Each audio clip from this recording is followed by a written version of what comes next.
The book of Jeremiah is about a prophet named Jeremiah, called by God to warn the people of Judah about their coming destruction due to their sin and idolatry.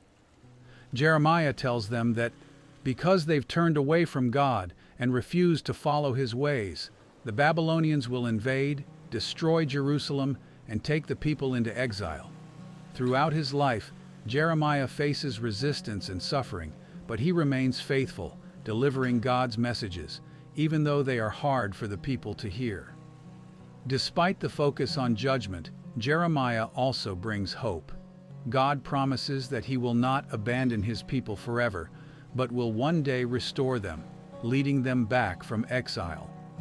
A key message of hope in Jeremiah is the promise of a new covenant, where God will write his law on people's hearts, signifying a deeper inward transformation. The story ends with the fall of Jerusalem, but there's a glimpse of redemption, as God shows that even in punishment, he hasn't given up on his people. This powerful book is a reminder of the consequences of turning away from God, but also of his enduring faithfulness and the promise of restoration.